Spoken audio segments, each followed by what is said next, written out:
Hello friends, solid സ്റ്റേറ്റിൻ്റെ next സെക്ഷനാണ് നമ്മൾ ഇന്ന് നോക്കാൻ പോകുന്നത്. പാക്കിംഗ് എഫിഷ്യൻസി എന്ന സെക്ഷനാണ് ഇന്നത്തെ ക്ലാസ്സിൽ നമ്മൾ നോക്കാൻ പോകുന്നത്.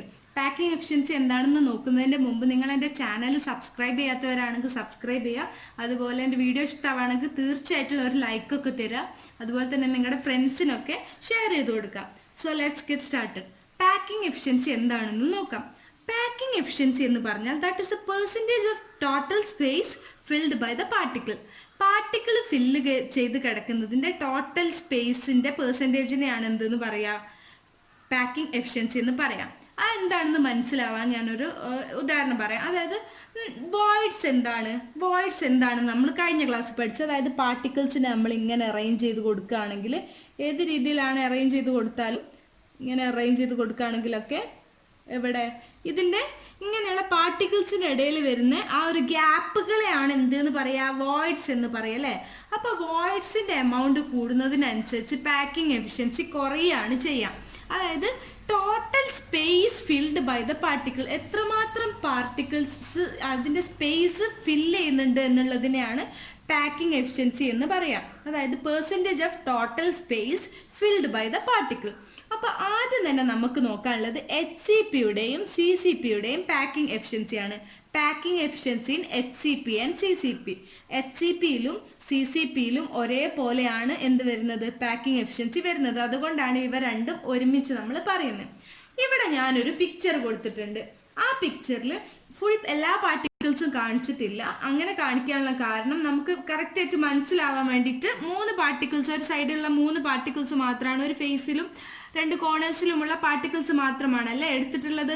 അവിടെ നിങ്ങൾക്കൊരു ട്രയാങ്കിൾ ABC കാണാൻ പറ്റും. ആ ട്രയാങ്കിൾ ABCയുടെ പ്രത്യേകതകൾ എന്തൊക്കെയാണ്? അതിൻ്റെ B എന്ന് പറഞ്ഞ പാർട്ട് 90 ഡിഗ്രി ആണല്ലോ, അതുകൊണ്ട് അതൊരു 90 ഡിഗ്രി ആണ് അല്ലേ. അതുകൊണ്ട് ആ ട്രയാങ്കിൾ എന്താണ്, റൈറ്റ് ആംഗിൾഡ് ആയിട്ടുള്ള ട്രയാങ്കിൾ ആണ്. അതുപോലെ പിന്നെന്താ മനസ്സിലാവുക, AC എന്ന് പറഞ്ഞാൽ B എന്ന് മാർക്ക് ചെയ്തിട്ടുണ്ട് അല്ലേ. അതുപോലെ യൂണിറ്റ് സെല്ലിൻ്റെ AC എന്ന് പറഞ്ഞാൽ B ആണെന്ന് മാർക്ക് ചെയ്തിട്ടുണ്ട്. അതുപോലെ യൂണിറ്റ് സെല്ലിൻ്റെ എഡ്ജസിൻ്റെ ലെങ്ത് A ആണെന്ന് പറഞ്ഞ് മാർക്ക് ചെയ്തിട്ടുണ്ട്. അപ്പം ABയും BCയും A ആയിരിക്കുമല്ലോ. യൂണിറ്റ് സെല്ലിൻ ക്യൂബിക് ആയിട്ടുള്ള യൂണിറ്റ് സെല്ലിൻ്റെ പ്രത്യേകത എന്താണ്, എല്ലാ സൈഡും ഈക്വൽ ആയിരിക്കും അല്ലേ. അപ്പോൾ ഇവിടെ ആ എഡ്ജിൻ്റെ ലെങ്ത് കൊടുത്തിരിക്കുന്നത് A എന്ന് ആണ്. അപ്പം നമുക്ക് ആ ട്രയാങ്കിൾ ABC ഒന്ന് എടുത്തു നോക്കാം. ട്രയാങ്കിൾ ABCയുടെ പ്രത്യേകത എന്താണ്, AC റൈറ്റ് ആംഗിൾ ട്രയാങ്കിളിൻ്റെ പ്രത്യേകത എന്താണ്, hypotenuse square is equal to base square plus height square ആണല്ലോ. അപ്പോൾ ഇവിടെയുള്ള ഹൈപ്പോട്ട്ന്യൂസ് ഏതാ വരിക, AC ആണ് അല്ലേ. അപ്പോൾ AC square is equal to base square plus height square അല്ലേ. അപ്പോൾ BC square plus AB square എന്ന് വരും. അതുപോലെ തന്നെ ഈ AC എന്ന് പറഞ്ഞാൽ എന്താണെന്ന് ഇവിടെ കൊടുത്തിട്ടുണ്ട്. AC എന്ന് പറഞ്ഞാൽ നമ്മൾ B എന്ന് പറഞ്ഞിട്ടാണ് ഇവിടെ ഡിനോട്ട് ചെയ്യുന്നത്. അപ്പോൾ നമുക്ക് എങ്ങനെ എഴുതാൻ പറ്റും, B square is equal to BC square എന്ന് പറഞ്ഞാൽ എങ്ങനെയാ, BC സ്ക്വയർ എന്ന് പറഞ്ഞാൽ ഒരു എഡ്ജ് ആണല്ലോ, ഒരു എഡ്ജിൻ്റെ സ്ക്വയർ പ്ലസ് വേറൊരു എഡ്ജിൻ്റെ സ്ക്വയർ. അപ്പോൾ A square plus A square, A square plus A square എന്ന് പറഞ്ഞാൽ 2A സ്ക്വയർ. B സ്ക്വയർ എന്നുള്ളത് നമുക്ക് B എന്ന് എഴുതാം അല്ലേ. B ഇസ് ഈക്വൽ ടു, അപ്പോൾ ഈ സൈഡ് എങ്ങനെയാ മാറുക, √2A സ്ക്വയറിൻ്റെ റൂട്ട് A എന്ന് വരും അല്ലേ. അപ്പോൾ √2A ഇങ്ങനെ വരും. ഇത് മനസ്സിലായി എന്ന് വിചാരിക്കുന്നു. ഇതിൽ നിന്നും നമുക്ക് എങ്ങനെയാണ് പിന്നെ നമുക്ക് ആ പിക്ചറിലേക്ക് ഒന്നും കൂടി വരാം. ആ പിക്ചറിൻ്റെ AC എന്നതിൻ്റെ ലെങ്ത് നമുക്ക് നോക്കണമെങ്കിൽ, if R is the radius of the sphere, അപ്പം B എന്തായിരിക്കും, Bയുടെ ലെങ്ത് എങ്ങനെ വരിക, R അതിൻ്റെ റേഡിയസ് ആണെന്ന് വിചാരിക്കാം. അപ്പം നടുവിലുള്ള AC എന്നുള്ളതിൽ 3 സ്ഫിയേഴ്സ് വരുന്നുണ്ടല്ലോ. 2 സ്ഫിയേഴ്സിൻ്റെ 2 റേഡിയസും സെൻട്രൽ സ്ഫിയറിന് 2 വരുന്നുണ്ടല്ലോ. അപ്പോൾ അതിൻ്റെ R എങ്ങനെയാണ് വരിക, 4R വരുന്നുണ്ട് അല്ലേ. 4 റേഡിയസ് ആഡ് ചെയ്യേണ്ടി വരുന്നുണ്ട്. അപ്പം നമുക്ക് എങ്ങനെ എഴുതാൻ പറ്റുക, B is equal to 4R എന്ന് എഴുതാൻ പറ്റും അല്ലേ. ഇങ്ങനെ നമുക്ക് ഓൾറെഡി കിട്ടിയിട്ടുണ്ട് B is equal to √2A ആണെന്ന്. ഇപ്പം നമുക്ക് മനസ്സിലായി, ആ ചിത്രത്തിൽ നോക്കിയാൽ നിങ്ങൾക്ക് മനസ്സിലാവും 4R ആണ് ബിയുടെ ലെങ്ത് വരുന്നത്. അപ്പം നമുക്ക് എങ്ങനെ എഴുതാൻ പറ്റുക, 4R is equal to √2A എന്ന് എഴുതാൻ പറ്റും. ഈ ഇക്വേഷനിൽ നമുക്കൊന്ന് മാറ്റി എഴുതാൻ എങ്ങനെ പറ്റുക, 4R is equal to √2A എന്നുള്ളതിനെ നമുക്കൊന്ന് സിംപ്ലിഫൈ ചെയ്ത് കൊടുത്തു കഴിഞ്ഞാൽ എങ്ങനെയാണ് കിട്ടുക, A ഇസ് ഈക്വൽ ടു എയുടെ വാല്യൂ എഴുതുമ്പോൾ 4r ഡിവൈഡഡ് ബൈ √2 എന്ന് വന്നാൽ എങ്ങനെയാണ്? റൂട്ടും കട്ടായി പോയി കഴിഞ്ഞിട്ടെങ്കിൽ നമുക്ക് എങ്ങനെ കിട്ടും? a is equal to 4r divided by √2 എന്ന് കൊടുത്താൽ എങ്ങനെയാ കിട്ടുക? 2√2r എന്ന് കിട്ടും. ഇതാണ് എയുടെ സിംപ്ലിഫൈഡ് ആയിട്ടുള്ള ഇക്വേഷൻ. ഈ ഇക്വേഷനെ വേണമെങ്കിൽ നമുക്ക് ഒന്നും കൂടി മാറ്റി എഴുതാം. r is equal to a by 2√2. അപ്പൊ ഇതാണ് എയുടെ value. a is equal to 2√2r. അപ്പൊ ഇതിന് നമുക്ക് സ്ഫിയറിന്റെ കേസിലേക്ക് ഒന്ന് കൊടുത്തിട്ട് നോക്കാം. നമുക്കറിയാം, we know that each unit cell in a CCP structure has effectively 4 spheres. CCP സ്ട്രക്ചറിന്റെ effective ആയിട്ടുള്ള എത്ര സ്ഫിയർ ഉണ്ടെന്നുള്ളത് നമ്മൾ കഴിഞ്ഞ ക്ലാസ്സിൽ നോക്കിയില്ലേ? CCPയിൽ 4 സ്ഫിയേഴ്സ് ആണ് ഉള്ളത് എഫക്റ്റീവ് ആയിട്ട്. അപ്പം നമുക്കറിയാം സ്ഫിയറിന്റെ വോളിയം നമ്മൾ കാൽക്കുലേറ്റ് ചെയ്യാൻ വേണ്ടിയിട്ട് ഉപയോഗിക്കുന്ന ഇക്വേഷൻ ഏതാണ്? 4/3 πr³ അല്ലേ?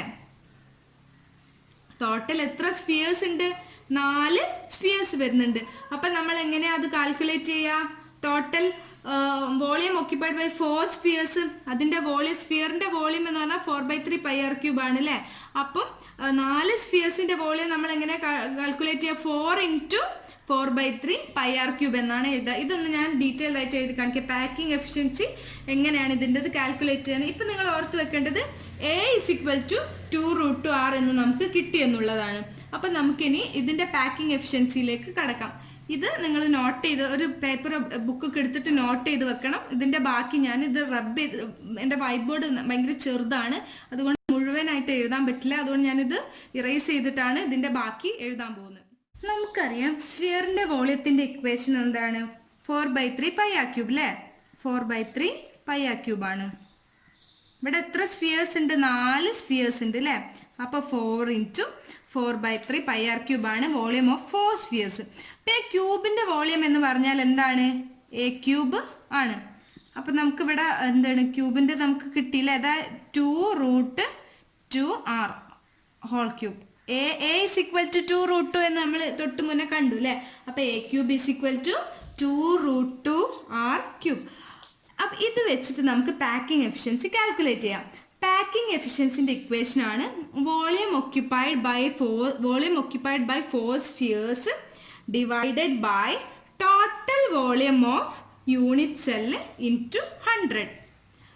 അതായത് വോളിയം ഓക്യുപ്പൈഡ് ബൈ ഈ 4 സ്ഫിയേഴ്സും ഓക്യുപ്പൈ ചെയ്യുന്ന വോളിയം ഡിവൈഡഡ് ബൈ ഈ ക്യൂബിന്റെ ടോട്ടൽ വോളിയം ഇൻറ്റു 100 ആണ് പാക്കിംഗ് എഫിഷ്യൻസി കാണാൻ വേണ്ടിയിട്ടുള്ള ഇക്വേഷൻ. അപ്പം നമുക്ക് ആ ഇക്വേഷനിലേക്ക് ഈ വാല്യൂ ഒന്ന് സബ്സ്റ്റിറ്റ്യൂട്ട് ചെയ്ത് കൊടുക്കാം. 4 × 4/3 πr³. ഇതെന്താണ്? വോളിയം ഓഫ് ദ സ്ഫിയർ ആണ് അല്ലേ? Volume of the sphere divided by volume of the cube ആണല്ലോ. Total volume of the cube എന്ന് പറഞ്ഞാൽ എത്രയാണ്? 2√2r³. ഇതേ ഇൻറ്റു 100 ആണ് എന്ത്? പാക്കിംഗ് എഫിഷ്യൻസി എന്ന് പറഞ്ഞാൽ. പാക്കിംഗ് എഫിഷ്യൻസി എന്ന് പറഞ്ഞാൽ എന്താണ്? പെർസെൻറ്റേജ് ആണ് അല്ലേ? പാക്കിംഗ് എഫിഷ്യൻസി നമ്മൾ കാൽക്കുലേറ്റ് ചെയ്യുക പെർസെൻറ്റേജിലാണ്. Percentage of total space filled by the particle. അപ്പോൾ ഈ ഇക്വേഷൻ വെച്ചിട്ട് നമുക്ക് കാൽക്കുലേറ്റ് ചെയ്ത് കഴിഞ്ഞാൽ നമുക്ക് എന്ത് കിട്ടും? 4 × 4 16 ആണ്. 16 divided by 3 πr³ into 100 divided by 2ന്റെ ക്യൂബ് എന്ന് പറഞ്ഞാൽ 16√2r³ ഇങ്ങനെ എഴുതാൻ പറ്റും അല്ലേ? പെർസെൻറ്റേജ്. ഇതിൻ്റെ പെർസെൻറ്റേജ് നമ്മൾ കാൽക്കുലേറ്റ് ചെയ്ത് കഴിഞ്ഞാൽ വി വിൽ ഗെറ്റ് 74%. ഇതാണ് HCP ആൻഡ് CCPയുടെ പാക്കിംഗ് എഫിഷ്യൻസി എന്ന് പറഞ്ഞാൽ. ഇനി അടുത്ത് നമ്മൾ നോക്കാൻ പോകുന്നതാണ് packing efficiency in body centred cubic structures. ഇനി നമ്മൾ നോക്കുന്നതാണ് packing efficiency in body centred cubic. Body centred ക്യൂബിക്കിൻ്റെ ഒരു പിക്ചർ ഞാനിവിടെ കൊടുത്തിട്ടുണ്ട്. ബോഡി സെൻറ്റേർഡ് ക്യൂബിക് യൂണിറ്റ് സെല്ലിൻ്റെ ഈ പിക്ചറിൽ നമുക്ക് എന്ത് കാണാൻ പറ്റും? ബോഡിയുടെ നടുവിൽ എന്തുണ്ട്? ഒരു സ്ഫിയർ ഉണ്ട് അല്ലേ? അതുപോലെ തന്നെ 2 ഓപ്പോസിറ്റ് ആയിട്ടുള്ള 2 കോർണേഴ്സിലും ബോഡിയുടെ സെൻറ്ററിലും എന്തിരിക്കുന്നുണ്ട്? സ്ഫിയേഴ്സ് ഇരിക്കുന്നുണ്ട്. അപ്പം നമുക്ക് ഇവിടെ 2 ട്രയാങ്കിൾസ് വരുന്നുണ്ട് അല്ലേ? അതായത് നമ്മൾ ഈ ഒരു കേസ് നോക്കുകയാണെങ്കിൽ ഇവിടെ ട്രയാങ്കിൾ EFD എന്ന് പറഞ്ഞൊരു ട്രയാങ്കിളും ട്രയാങ്കിൾ എ എഫ് ഡി എന്ന് പറഞ്ഞ രണ്ട് ട്രയാങ്കിൾസ് വരുന്നുണ്ട് അല്ലേ. ഈ ഡയഗണലിലൂടെ ആണല്ലോ. ഇനി അടുത്ത് നമ്മൾ നോക്കാൻ പോകുന്നതാണ് packing efficiency in body centred cubic. ഒരു ബോഡി സെന്റേർഡ് ക്യൂബിക് യൂണിറ്റ് സെല്ലിന്റെ പിക്ചർ ഞാൻ ഇവിടെ കൊടുത്തിട്ടുണ്ട്. ഈ പിക്ചറിന്റെ പ്രത്യേകത എന്താണ്? അതിന്റെ ബോഡിയുടെ സെന്ററിലും പിന്നെ രണ്ട് ഓപ്പോസിറ്റ് ആയിട്ടുള്ള കോർണേഴ്സിലുമാണ് എന്തുള്ളത്, സ്ഫിയേഴ്സ് ഇരിക്കുന്നത് അല്ലേ. അപ്പൊ ആ സ്ഫിയറിന്റെ പ്രത്യേകത എന്താണ്? അത് രണ്ട് ആറ്റംസിനെ ടച്ച് ചെയ്ത് ഡയഗണലി ആണ് അറേഞ്ച് ചെയ്തിട്ടുള്ളത്. അതുപോലെ രണ്ട് ആറ്റംസ് ബോഡി സെന്റേർഡ് ആയിട്ടുള്ള ആറ്റത്തിനെ ടച്ച് ചെയ്തിട്ട് ഇരിക്കുന്നുണ്ട് അല്ലേ. അപ്പൊ നമുക്ക് ഇവിടെ രണ്ട് ട്രയാങ്കിൾസ് കിട്ടുന്നുണ്ട്. ഒന്ന് ട്രയാങ്കിൾ ഇ എഫ് ഡിയും. ആ പിക്ചറിൽ നിങ്ങൾ ഈ ഒരു സെക്ഷൻ നോക്കുമ്പോൾ ടെക്സ്റ്റ് ബുക്ക് അടുത്ത് വെച്ചിരിക്കുന്ന വളരെ നന്നായിരിക്കും. ഈ പിക്ചറിൽ നോക്കിയാൽ നിങ്ങൾക്ക് കറക്റ്റ് വ്യക്തമാകുമോ എന്ന് എനിക്കറിയില്ല. അപ്പോൾ രണ്ട് ട്രയാങ്കിൾസ് കാണുന്നുണ്ട്. ഒന്ന് ട്രയാങ്കിൾ ഇ എഫ് ഡിയും ഉണ്ട്. അതുപോലെ തന്നെ വേറൊരു ട്രയാങ്കിൾ ഉണ്ടല്ലോ അവിടെ, ട്രയാങ്കിൾ എ എഫ് ഡി. അപ്പൊ നമുക്ക് ആദ്യം ട്രയാങ്കിൾ ഇ എഫ് ഡിയുടെ കേസ് എടുത്ത് നോക്കാം. ട്രയാങ്കിൾ ഇ എഫ് ഡി എന്താണ് പ്രത്യേകത? E F D. ആ ട്രയാങ്കിൾ ഇ എഫ് ഡി നമുക്ക് നോക്കുമ്പോൾ ഇങ്ങനെ എഴുതാൻ പറ്റും. അതിന്റെ B square is equal to A square plus A square എന്ന് എഴുതാൻ പറ്റുമല്ലോ. അതായത് എഫ് ഡി എന്ന് പറഞ്ഞാൽ ബി ആണെന്ന് ഇവിടെ കൊടുത്തിട്ടുണ്ട്. അതുപോലെ തന്നെ ഇതിന്റെ ക്യൂബ് ആണല്ലോ. ആ ക്യൂബിന്റെ രണ്ട് എഡ്ജ് ലെങ്ത്തും എത്രയാണ്? എ ആണ്. അപ്പം B square is equal to A square plus A square എന്ന് എഴുതാൻ പറ്റും. അതിനെ നമുക്ക് എങ്ങനെ എഴുതാൻ പറ്റും? 2a സ്ക്വയർ എന്ന് എഴുതാൻ പറ്റും. നേരത്തെ നമ്മൾ നോക്കിയപ്പോൾ തന്നെ ഇതിന്റെ റൂട്ട് കാണുമ്പോൾ ബി ഈസ് ഈക്വൽ ടു എങ്ങനെ വരിക? √2a എന്ന് കാണാൻ പറ്റും. ഇത് നേരത്തെ ചെയ്ത പോലെ തന്നെയാണ് നമ്മൾ ചെയ്തത്. ഇപ്പൊ നമ്മൾ നോക്കാൻ പോകുന്നതാണ് ഇനി ട്രയാങ്കിൾ എ എഫ് ഡിയുടെ case. A F D triangle A F ഡിയുടെ കേസിൽ എങ്ങനെ വരിക? C square is equal to A square plus B square എന്ന് വരും അല്ലേ. പക്ഷെ ബി സ്ക്വയർ, ബി എന്ന് പറഞ്ഞാൽ എന്താണ്? √2a ആണ്. അപ്പൊ ബി സ്ക്വയർ എന്ന് പറഞ്ഞാൽ അത് 2a സ്ക്വയർ ആയിരിക്കുമല്ലോ. ഈ √2a ഹോൾ സ്ക്വയർ എത്രയാണ്? 2a സ്ക്വയർ നമുക്ക് ഇടാൻ പറ്റില്ല. അപ്പൊ A square plus B square എന്ന് പറഞ്ഞാൽ ഇതിന്റെ സ്ക്വയർ അല്ലേ. B is equal to √2a നമുക്ക് കഴിഞ്ഞതിൽ കിട്ടി. A square plus B square എന്ന് പറഞ്ഞാൽ നമുക്ക് എങ്ങനെ എഴുതാൻ പറ്റും? A square plus 2a square. അപ്പൊ നമുക്ക് എങ്ങനെ എഴുതാൻ പറ്റും? That is equal to 3a square. അതുകൊണ്ട് സി സ്ക്വയർ എന്ന് പറഞ്ഞാൽ 3a സ്ക്വയർ ആണെന്ന് കിട്ടി. അപ്പൊ നമുക്ക് സി എന്ന് പറഞ്ഞാൽ എന്താ കിട്ടുക? √3a എന്നും കിട്ടും. ഇതിങ്ങനെ വന്നത് A square plus B square എന്നായതുകൊണ്ട് ബി എന്ന് പറഞ്ഞാൽ B is equal to √2a എന്ന് നമുക്ക് ഓൾറെഡി കിട്ടിയിട്ടുണ്ട്. അപ്പോൾ ഈ √2a സ്ക്വയർ ഇവിടെ കൊടുത്തപ്പോൾ നമുക്ക് 2a സ്ക്വയർ എന്ന് കിട്ടി. അപ്പോൾ C square is equal to 3a square എന്ന് കിട്ടി. അപ്പോൾ ഇതിൻ്റെ റൂട്ട്, ഈ സി സ്ക്വയറിൻ്റെ റൂട്ട് കണ്ടപ്പോൾ നമുക്ക് C is equal to √3a എന്ന് കിട്ടി. അപ്പം നമുക്ക് ആ ലെങ്ത് ഓഫ് ദ ഡയഗണൽ എങ്ങനെ കാൽക്കുലേറ്റ് ചെയ്യുമ്പോൾ, ലെങ്ത് ഓഫ് ദ ഡയഗണൽ എന്ന് പറഞ്ഞാൽ 4r ആണ്. ലെങ്ത് ഓഫ് ദ ഡയഗണൽ എന്ന് പറഞ്ഞാൽ എന്താണ്? സി ആണല്ലോ ലെങ്ത് ഓഫ് ദ ഡയഗണൽ എന്ന് പറഞ്ഞാൽ.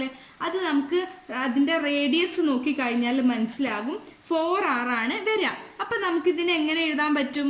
4r ഈക്വൽ ടു, ഞാൻ ഇതൊന്ന് റൈസ് ചെയ്യാൻ പോവാണ്. C is equal to √3a ആണെന്ന് നമുക്ക് ഓൾറെഡി കിട്ടി. അപ്പോൾ നമുക്ക് എന്ത് എഴുതാൻ പറ്റും? ആ ഡയഗണലിൻ്റെ ലെങ്ത് എത്രയാണ്? ഡയഗണൽ ലെങ്ത് എന്ന് പറഞ്ഞാൽ 4r ആണ്. C is equal to √3a എന്ന് നമുക്ക് ഓൾറെഡി കിട്ടുകയും ചെയ്ത്. അപ്പോൾ നമുക്ക് എന്ത് എഴുതാൻ പറ്റും? √3a is equal to 4r എന്ന് എഴുതാൻ പറ്റും. അപ്പോൾ ഇതിന്ന് a എങ്ങനെയാണ് കിട്ടുക? a is equal to 4r divided by √3 എന്ന് കിട്ടും അല്ലേ. അപ്പോൾ ഇതിന്ന് r എങ്ങനെ കിട്ടുക? r is equal to √3/4a എന്നും കിട്ടും. അപ്പോൾ നമുക്കറിയാം ഒരു ബോഡി സെന്റേർഡ് ക്യൂബിൻ്റെ കേസിൽ എഫക്റ്റീവ് നമ്പർ ഓഫ് ആറ്റം എത്ര ആണെന്നുള്ള നമ്മൾ കഴിഞ്ഞ ക്ലാസ്സിൽ ഡിസ്കസ് ചെയ്തിട്ടുണ്ട്. 2 ആണ് അല്ലേ. എഫക്റ്റീവ് നമ്പർ ഓഫ് ആറ്റം 2 ആണ് എന്തിൽ?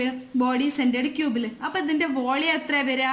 2 × 4/3 πr³. 2 × 4/3 πr³ ആണല്ലോ അതിൻ്റെ വോളിയം വരിക. അപ്പോൾ volume of the cube a³ will be equal to മൊത്തം volume of the cube a³ will be equal to എങ്ങനെയാ?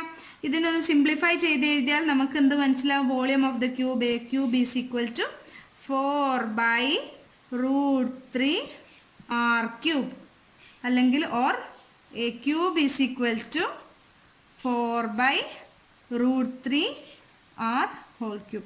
ഇങ്ങനെ സിംപ്ലിഫൈ ചെയ്തിട്ട് നമുക്ക് എഴുതാൻ പറ്റും. ഇനി ഇതിൻ്റെ പാക്കിംഗ് എഫിഷ്യൻസി എങ്ങനെയാണ് കിട്ടുക എന്ന് നോക്കാം. ഇപ്പം എന്തൊക്കെ നമുക്ക് കിട്ടി? വോളിയം ഓക്യുപ്പൈഡ് ബൈ 2 സ്ഫിയേഴ്സ് കിട്ടിയില്ലേ. a³ is equal to 4/3√3r³ whole cube എന്ന് കിട്ടി. ഇതെന്താണ്? Total volume in a unit cell നമുക്ക് കിട്ടി. അതുപോലെ തന്നെ വോളിയം ഓക്യുപ്പൈഡ് ബൈ 2 സ്ഫിയേഴ്സ് കിട്ടി. 2 സ്ഫിയർ ഓക്യുപ്പൈ ചെയ്യുന്ന വോളിയം എത്രയായിരുന്നു നമുക്ക് കിട്ടിയത്? 2 × 4/3 πr³ കിട്ടി. അപ്പോൾ ഇത് വെച്ചിട്ട് നമുക്ക് എന്ത് ചെയ്ത് നോക്കാം? ഈ ഒരു ബോഡി സെന്റേർഡ് ക്യൂബിന്റെ പാക്കിംഗ് എഫിഷ്യൻസി കാൽക്കുലേറ്റ് ചെയ്ത് നോക്കാം. അപ്പോൾ നമുക്ക് പിന്നെ ഇതിന്റെ പാക്കിംഗ് എഫിഷ്യൻസി എങ്ങനെയാ നോക്കുക?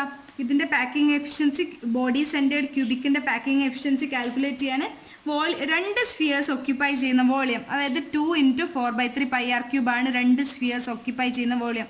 Volume occupied by 2 spheres divided by total volume of unit cell. Total volume of unit cell എന്ന് പറഞ്ഞാൽ 4/√3 r ഹോൾ ക്യൂബ് എന്ന് വരും.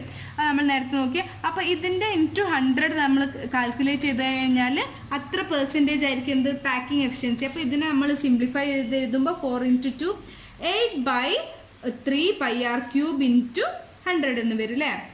Divided by 64 divided by 3√3 r³. അപ്പോൾ ഇത് നമ്മൾ കാൽക്കുലേറ്റ് ചെയ്ത് കഴിഞ്ഞാൽ വി വിൽ ഗെറ്റ് 63%. അപ്പം നേരത്തെ നമുക്ക് എത്രയാണ് കിട്ടിയത്? HCP ആൻഡ് CCPയുടെ കേസിൽ നമുക്ക് എത്രയായിരുന്നു പെർസെൻറ്റേജ് കിട്ടിയിട്ടുണ്ടായിരുന്നത്? അതും 74% ആണ് അല്ലേ കിട്ടിയത്. പക്ഷേ ബോഡി സെൻറ്റേർഡിൻ്റെ കേസിൽ നമുക്ക് 68% ആണ് കിട്ടുന്നത്. അപ്പോൾ HCPയും CCP ആണ് ഏതിൻ്റെതിലും പാക്കിംഗ് എഫിഷ്യൻസി നല്ലതായിട്ടുള്ളത്? ബോഡി സെൻറ്റേർഡിൻ്റെയിലും പാക്കിംഗ് എഫിഷ്യൻസി ബെറ്റർ ആയിട്ടുള്ളത്. ഇനി നമ്മൾ നോക്കാൻ പോകുന്നതാണ് സിമ്പിൾ ക്യൂബിക് ലാറ്റിസിൻ്റെ പാക്കിംഗ് എഫിഷ്യൻസി. ഇതൊക്കെ നിങ്ങൾക്ക് ടെക്സ്റ്റ് ബുക്കിൽ കറക്റ്റായിട്ട് NCERTയുടെ ടെക്സ്റ്റ് ബുക്കിൽ കറക്റ്റായിട്ട് കൊടുത്തിട്ടുണ്ട്. ഞാൻ എഴുതിയത് നിങ്ങൾക്ക് മനസ്സിലാവുന്നില്ലെങ്കിൽ നിങ്ങൾ കറക്റ്റ് നോട്ട്സ് ടെക്സ്റ്റ് ബുക്കിൽ നോക്കിയിട്ട് തന്നെ ഡെറിവേഷൻ്റെ നോട്ട്സ് ഉണ്ടാക്കണം. എന്നാലേ നിങ്ങൾക്ക് എക്സാമിൻ്റെ ടൈമിലൊക്കെ വ്യക്തമായിട്ട് മനസ്സിലാവുള്ളൂ. NCERT ടെക്സ്റ്റ് ബുക്ക് ബേസ്ഡ് ആയിട്ട് തന്നെയാണ് ഞാൻ ക്ലാസ് എടുക്കുന്നത്. അപ്പോൾ ടെക്സ്റ്റ് ബുക്ക് കൂടി അടുത്ത് വെച്ച് നിങ്ങൾക്ക് ഒന്നും കൂടി എഫക്റ്റീവായിട്ട് മനസ്സിലാവും. ഈ കൊടുത്തിരിക്കുന്ന പിക്ചറൊക്കെ കറക്റ്റ് ടെക്സ്റ്റ് ബുക്കിലുള്ള പിക്ചർ തന്നെയാണ്. അപ്പോൾ ഇനി അടുത്തായിട്ട് നോക്കുന്നതാണ് packing efficiency in simple cubic lattice. ഇപ്പം നമ്മൾ നോക്കാൻ പോകുന്നതാണ് സിമ്പിൾ ക്യൂബിക് ലാറ്റിസിൻ്റെ പാക്കിംഗ് എഫിഷ്യൻസി. സിമ്പിൾ ക്യൂബിക് ലാറ്റിസിൻ്റെ പിക്ചർ ഞാൻ അവിടെ കൊടുത്തിട്ടുണ്ട്. ആ പിക്ചറിൻ്റെ പ്രത്യേകത എന്താണ്? കോണേഴ്സിൽ മാത്രമാണ് എന്തുള്ളത്? ആറ്റംസ് ഇരിക്കുന്നത് അല്ലേ? അതുപോലെ ആ കോണേഴ്സിലുള്ള ആറ്റംസ് തമ്മിൽ ടച്ച് ചെയ്യുന്നുണ്ട്. അതുകൊണ്ട് തന്നെ അതിൻ്റെ എ എന്ന് പറഞ്ഞ എഡ്ജ് ലെങ്ത് നമുക്ക് കാൽക്കുലേറ്റ് ചെയ്യണമെങ്കിൽ A = 2r എന്ന് കൊടുക്കാൻ പറ്റുമല്ലോ. r എന്ന് പറഞ്ഞാൽ സ്ഫിയറിൻ്റെ റേഡിയസ്. അപ്പോൾ 2 സ്ഫിയേഴ്സ് തമ്മിൽ ടച്ച് ചെയ്തിരിക്കുമ്പോൾ നമുക്ക് A = 2r എന്ന് കൊടുക്കാൻ പറ്റും. അതുപോലെ ഒരു ക്യൂബിക് യൂണിറ്റ് സെല്ലിൻ്റെ വോളിയം എത്രയാണ്? വോളിയം എന്ന് പറഞ്ഞാൽ എങ്ങനെ? വോളിയം ഓഫ് എ ക്യൂബ് നമ്മൾ എങ്ങനെ കാൽക്കുലേറ്റ് ചെയ്യുക? A³ എന്നാണ് അല്ലേ? അപ്പം നമുക്കിതിനെ 2r³ എന്ന് കൊടുക്കാൻ പറ്റും. അപ്പോൾ 8r³ എന്ന് കൊടുക്കാൻ പറ്റും. Since simple unit cell contains 1 atom അല്ലേ? ഒരു സിമ്പിൾ ക്യൂബിക് യൂണിറ്റ് സെല്ലിൻ്റെ എഫക്റ്റീവ് നമ്പർ ഓഫ് ആറ്റം എത്രയാണ്? ഞാൻ 1/8 × 8 എന്ന് പറഞ്ഞിട്ട് നമ്മൾ ഇതിൻ്റെ മുമ്പത്തെ ക്ലാസ്സിൽ ചെയ്ത് നോക്കിയിട്ടുണ്ടല്ലോ. എഫക്റ്റീവ് നമ്പർ ഓഫ് ആറ്റം 1 മാത്രമേ ഉള്ളൂ. അപ്പോൾ വോളിയം ഓഫ് ദ ഓക്യുപ്പൈഡ് സ്പേസിൻ്റെ വോളിയം നമുക്ക് എങ്ങനെയാണ് കിട്ടുക? 4/3 πr³ അല്ലേ? ഒരൊറ്റ സ്ഫിയർ മാത്രമേ ഇൻഎഫക്റ്റീവ് ആയിട്ട് അതിൻ്റെ ഉള്ളിലുള്ളൂ. അപ്പോൾ അതിൻ്റെ ഓക്യുപ്പൈഡ് സ്പേസ് എന്ന് പറഞ്ഞാൽ നമുക്ക് 4/3 πr³ എന്ന് തന്നെയാണ് കൊടുക്കാൻ പറ്റുക. അപ്പോൾ സിമ്പിളായിട്ട് നമുക്ക് ഇതിൻ്റെ കാൽക്കുലേഷൻ കംപ്ലീറ്റ് ആവും. അപ്പോൾ ഇതിൻ്റെ പാക്കിംഗ് എഫിഷ്യൻസി എങ്ങനെയാണ് കിട്ടുക? Volume of 1 atom divided by volume of cubic unit cell × 100. അപ്പോൾ വോളിയം ഓഫ് 1 ആറ്റം എന്ന് പറഞ്ഞാൽ എത്രയാണ്? 4/3 πr³. പാക്കിംഗ് എഫിഷ്യൻസിയാണ് കാൽക്കുലേറ്റ് ചെയ്യുന്നത്. 4/3 πr³ ഡിവൈഡഡ് ബൈ 8r³ × 100 അല്ലേ? ഇങ്ങനെയല്ലേ വരിക? അപ്പോൾ ഇത് സിംപ്ലിഫൈ ചെയ്യുമ്പോൾ 4/3 πr³ ഡിവൈഡഡ് ബൈ 8r³ എന്നുള്ളത് നമ്മൾ സിംപ്ലിഫൈ ചെയ്താൽ π/6 × 100 എന്ന് കിട്ടും. π/6 × 100ൻ്റെ വാല്യൂ എന്ന് പറഞ്ഞാൽ 52.36% ആണ്. അപ്പോൾ ഇങ്ങനെയാണ് നമുക്കിതിൻ്റെ ഇത് നമുക്ക് അപ്രോക്സിമേറ്റ്ലി 52.4% എന്ന് അപ്രോക്സിമേറ്റ് ആയിട്ട് എഴുതാൻ വേണ്ടിയിട്ട് സാധിക്കും. അപ്പോൾ നമുക്ക് ഇതിൻ്റെ പാക്കിംഗ് എഫിഷ്യൻസി സിമ്പിൾ ക്യൂബിക് ലാറ്റിസിൻ്റെ പാക്കിംഗ് എഫിഷ്യൻസിയാണ് എന്ത്? മറ്റേ 2 ബോഡി സെൻറ്റേർഡിൻ്റെയിലും അതുപോലെ തന്നെ ഏതിൻ്റെയിലും HCPയുടെയിലും CCPയുടെയിലും ഏറ്റവും കുറവ് പാക്കിംഗ് എഫിഷ്യൻസിയാണ് ഏതിന് വരുന്നത്? ഈ സിമ്പിൾ ആയിട്ടുള്ള ക്യൂബിക് ലാറ്റിസിന് വരുന്നത്. അപ്പം ഇത്രയും കാര്യങ്ങളാണ് ഇന്നത്തെ ക്ലാസ്സിൽ പറയാനുള്ളത്. അപ്പോൾ ഇതിൻ്റെ ബാക്കി ഭാഗം നെക്സ്റ്റ് ക്ലാസ്സിൽ ഞാൻ പറയുന്നതാണ്. ഡെറിവേഷൻ സെക്ഷൻ എല്ലാവർക്കും മനസ്സിലായിട്ടുണ്ട് എന്ന് വിചാരിക്കുന്നു. ഡൗട്ട്സ് വല്ലതും ഉണ്ടെങ്കിൽ എല്ലാവരും കമൻറ്റ് ചെയ്യുക. വീഡിയോ ഇഷ്ടപ്പെട്ടിട്ടുണ്ടെങ്കിൽ, എൻ്റെ ക്ലാസ്സസ് നിങ്ങൾക്ക് ഇഷ്ടമാവുന്നുണ്ടെങ്കിൽ ലൈക്ക് ചെയ്യാൻ മറക്കരുത്. അതുപോലെ നിങ്ങളുടെ ഫ്രണ്ട്സിനൊക്കെ ഷെയർ ചെയ്ത് കൊടുക്കുക. താങ്ക്